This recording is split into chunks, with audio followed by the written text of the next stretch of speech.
ശ്രീ ലിജു, അവിടെ ശ്രീ കറിവേപ്പിലയുടെ കാര്യം PV അൻവർ പറയുകയുണ്ടായി. എല്ലാ പോഷണവും എടുത്തിട്ട് വലിച്ചെറിഞ്ഞു എന്നുള്ള ആരോപണമാണ്. ഈ കഴിഞ്ഞ 9 വർഷക്കാലം നിലമ്പൂർ നേരിട്ട പ്രതിസന്ധികളെക്കുറിച്ച് കഴിഞ്ഞ ദിവസങ്ങളിലൊക്കെ പ്രതിപക്ഷം വലിയ രീതിയിൽ വിമർശിക്കുന്നുണ്ട്. ശ്രീ വിഷ്ണു ചൂണ്ടിക്കാണിച്ച ചില കാര്യങ്ങൾ.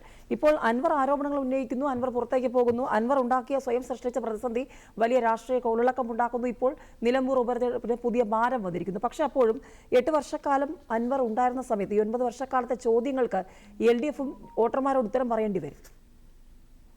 ഇവിടെ നമ്മൾ കാണേണ്ടത് യഥാർത്ഥത്തിൽ നേരത്തെ സ്വരാജ് സഖാവ് സൂചിപ്പിച്ചതാണ്.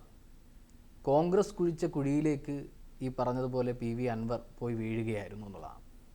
കേരളത്തിലെ ഇടതുപക്ഷ ഗവൺമെൻറ് അധികാരത്തിൽ 9 വർഷം മുമ്പ് വന്നതിന് ശേഷം നടത്തിയിട്ടുള്ള എല്ലാ വികസന പ്രവർത്തനങ്ങളും കേരളത്തിലെ ഇടതുപക്ഷ ഗവൺമെൻറ് കൃത്യമായും നിലമ്പൂർ മണ്ഡലത്തിൽ നടപ്പിലാക്കാൻ വേണ്ടി കഴിഞ്ഞിട്ടുണ്ട്. അതിൽ യാതൊരുവിധ കുറവ് വരുത്താതെ മുന്നോട്ട് പോകാൻ കഴിഞ്ഞിട്ടുള്ളൊരു ഗവൺമെൻറ്റാണ്.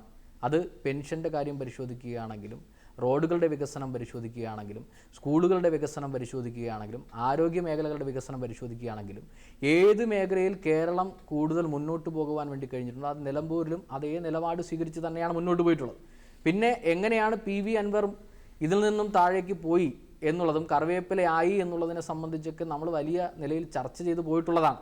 ഇപ്പോൾ കോൺഗ്രസ് യഥാർത്ഥത്തിൽ കോൺഗ്രസ്സാണ് തീരുമാനിക്കേണ്ടത് PV അൻവർ എവിടെ നിൽക്കണമെന്നുള്ളത്.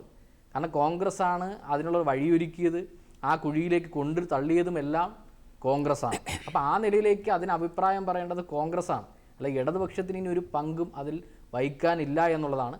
ഇടതുപക്ഷം പുതിയൊരു ഉപതെരഞ്ഞെടുപ്പിലേക്ക് കടക്കുമ്പോൾ ഞങ്ങൾ രാഷ്ട്രീയം പറഞ്ഞ് വികസന നേട്ടങ്ങൾ മുൻനിർത്തിക്കൊണ്ട് അത് നിരത്തിക്കൊണ്ടാണ് ഞങ്ങൾ മുന്നോട്ട് പോകാൻ വേണ്ടി ആഗ്രഹിക്കുന്നത്.